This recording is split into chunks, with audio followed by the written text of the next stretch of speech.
No city in the world can rival Sydney's tolerance for organised crime. That's a quote from 1980 by Professor Alfred W McCoy, a historian who specialises in drug trafficking in Southeast Asia, CIA covert operations and the Philippines. Yet in 1980, he singled Sydney out as a place that tolerated organised crime more than anywhere else in the world. He was referring specifically to 1965 to 1975, when Sydney was under the reign of Liberal Premier Bob Askin. This was an era marked by rampant development, the destruction of historically significant buildings, bizarre and expensive public works projects that don't stack up, and a premier that demonstrated a fondness for operators of casinos. A propensity to use defamation law to silence those who claimed he was corrupt. I'm so glad times have changed. In Sydney, the easiest, most lucrative business model of organised crime now is property development. To paraphrase another expert, Spanian, the risk-to-reward ratio of being a crooked property developer? Eat swa, they're mad money makers, lad. Cities where corruption flourishes are generally poor, people desert them, foreclosures abound, thus real estate is inexpensive and not in demand. You know, places like Detroit, Baltimore, Mogadishu, Narendra. New South Wales, and specifically Sydney, have the distinction of having governments that are criminally facilitative towards development and a booming property market. You'd be hard-pressed to find a place on Earth where it's easier to become incredibly rich from property development, and I think the intellects of Sydney's property developers prove that. Yeah, boys, just how I hid my property interests, the bubbles hide my farts. Oh, the bubbles turned off! Today's video is about the Sydenham to Bankstown Urban Renewal Corridor, which is the eye of Sydney's overdevelopment storm. Essentially, the idea of the project is to replace a double-decker train with a Chinese-operated single-decker train, and then because of that, let property developers build heaps of apartments on the freshly downgraded train line. Think of the train upgrade as a really expensive carcass that the New South Wales government just chucked on the floor, and think of the property developers as all the rats that come to nibble on the carcass. Does that sound completely bizarre? Are you thinking, why would you downgrade a train line and then overpopulate the area surrounding it? Well, you're obviously not as intelligent as the Liberal Party polymaths that masterminded the plan. A group led by Gladys Berejiklian, no less. Or maybe she was more a leader in name only. After all, her boyfriend Daryl Maguire was one of the many crooks that attempted to cash in on this scam. Maguire made representations to ministerial staff for property developer Joe Alha about a piece of land Alha bought in Campsie in 2014 after he heard about the so-called Bankstown upgrade. And before we go any further, I just want to point out that this story is a case study as to why it's important that you are engaged with local politics. Politicians will do shit like announce a train line upgrade, which signals to all the property developers, buy up all the land around the site, develop it when it's rezoned, and make bank. And although that's not insider trading, it's as good as insider trading if you have an apathetic population. But thanks to a non-apathetic population and some help from Albo, a lot of the proposed rezoning along the Sydenham to Bankstown corridor was scrapped, which has led to a regrouping from all those set to benefit most from overdevelopment along the corridor. They figured out a new way to push through the rezonings that no one wants. To get the buildings higher up, it took a government lower to the ground, the severely compromised Canterbury-Bankstown Council. This council has come up with the Campsie Town Centre Master Plan. It's basically a big sheet of paper that says developers can completely demolish Campsie and put up a bunch of high-rises, adding 6,000 new dwellings to a suburb that basically has no green space as it is. Have you been to Campsie? It's Sydney's version of Kowloon Walled City. And you know that Joe Alha I just talked about, who Daryl Maguire made representations for? Well, don't you worry, because things are looking up for him. Canterbury-Bankstown Council's Campsie Master Plan rezoned his land to 20 stories, making his potential buildings the tallest in Campsie. A remarkably similar result to the one that Alha unsuccessfully got Daryl Maguire to lobby ministers for. What a coincidence. Which is very funny, especially because ICAC's investigation into Canterbury Council, Operation Dasher, was the operation that first drew ICAC's attention to Daryl Maguire. Now, a different incarnation of that same council is helping Maguire's mate in the exact same way Maguire attempted to. Along with the vociferous community opposition to the plan, that should have been enough of a red flag for anyone who's not 100% crooked to pull a pin on it. But according to developer Joe Alha, It's already too late. With him on the precipice of making millions by totally vandalising a suburb that thousands of people live in, very graciously stating, "Let's face it, if the community want to come up in arms about heights and overdensities and stuff, move out of the area. There's a metro going in and Sydney's growing. You're not going to stop it." What a Using Berejiklian's train downgrade to proclaim the plan can't be stopped, are we, Joe? Well, maybe the community can't stop it, but I wonder if ICAC can. I'm not imputing any wrongdoing or anything illegal. I'm not a lawyer, but let's just examine some of the conduct of Canterbury-Bankstown councillors. Philip Madirazza is a Liberal Party councillor in the Canterbury ward of Canterbury-Bankstown Council. He's also a very experienced real estate agent. In fact, his website boasts of over 26 years worth of experience. Those 26 years of experience evidently have helped Madirazza develop an ingenious business model. It's something they really should teach in real estate school. It's so simple. Step 1. Get on local council so you have control of rezoning. Step 2. Get a bunch of developer friends. Oh yeah. Step 3. Sell, sell, sell. Everything must go.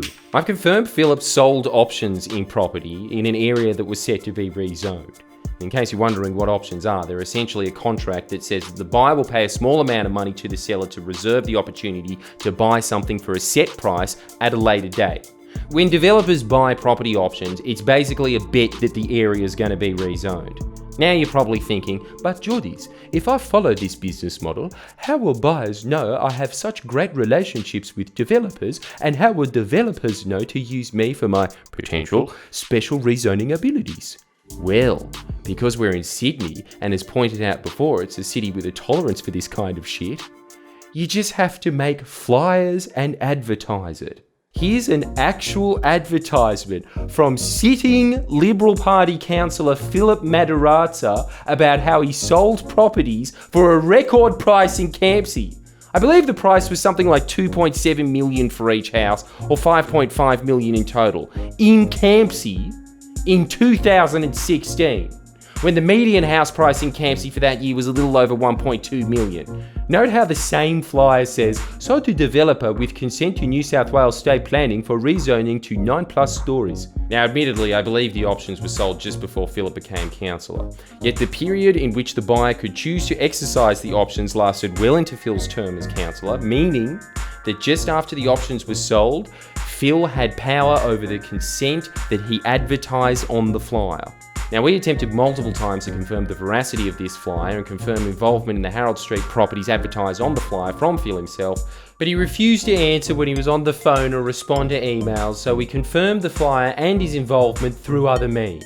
But the nightmare on Harold Street gets even dodgier, as I become aware of an old plan of Phil's to letterbox other owners on Harold Street in an attempt to sell their houses. It appears that it was his job as a real estate agent to amalgamate sites for development, whilst it's his job on council to ensure development isn't awful.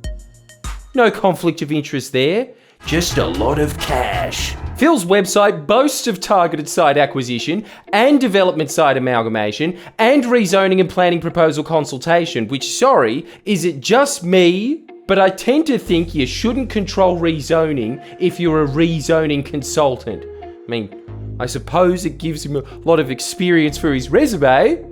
With seemingly everything set in motion, the options weren't exercised at the end of the day, and from what I understand, they expired a few months after the Sydney to Bankstown Urban Renewal Corridor was scrapped. Ah well, you can't win every bet, eh? Saga doesn't end there though. Let's have a look at a council meeting Phil was at the other day. Oh, look, here's that same Harold Street address. It's being considered in the council-controlled Campsie master plan to be upzoned to 52 metres high. I checked the title deeds and the owners of the property haven't changed since the original owners sold options. Remember, the options weren't exercised and the potential developers didn't buy them.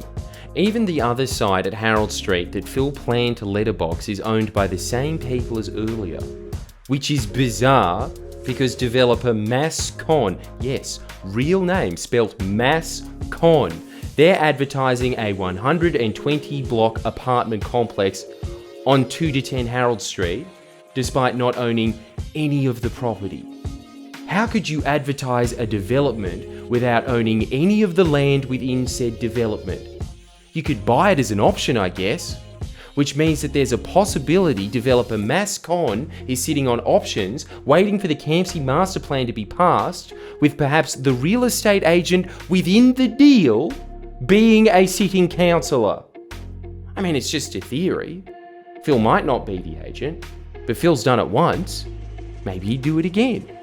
There's definitely a pattern emerging, as in 2016, the directors of Mascon bought property from the father of a Parramatta Council employee for $1.3 million more than the father paid for it the same day. I mean, I know Sydney housing prices are skyrocketing, but shouldn't it have only gone up by maybe 300,000 in a day? Harold Street is just one example. Another Phillip classic is the fact that he's selling the former Belmore RSL club, advertising it to developers as a great site, subject to council approval of course. Good thing the selling agent is on the council, I guess. What a stroke of luck. And it really appears like Phil's been helping out with the sale for a while, because here's an article from 2019 about him as councillor relocating the memorials in preparation for a sale. Philip is also listed as the managing agent for a bunch of properties on Leyland's Parade Belmore, the buyer being property development company CRK Belmore. Not only did Philip have input on the master plan, a master plan that rezoned these properties, that's a given, that's just Phil's business model, but the buyer, CRK, is actually behind an AstroTurf support group called Locals for Metro South West, despite the fact that CRK developments are based in Double Bay. I guess that's southwest from Byron Bay. How organic. Do you see how crooked this all is?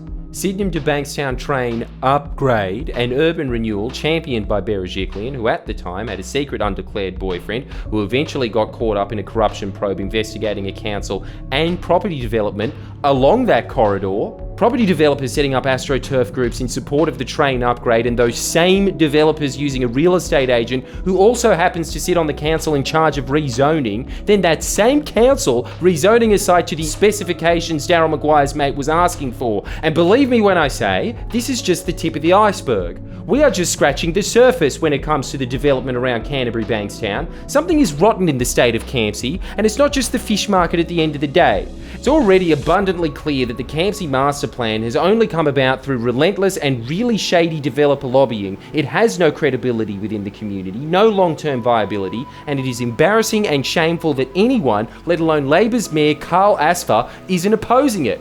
Philip Madirazza isn't running again in Canterbury-Bankstown. I think the Libs wanted a fresh face with no baggage, but whatever you do, don't vote for them. On a good day you can't trust the Liberals, but Liberal local councillors. There's no culture war for Liberals to fight on in local council, meaning that there's not even the bullshit pretext of leadership and ideology.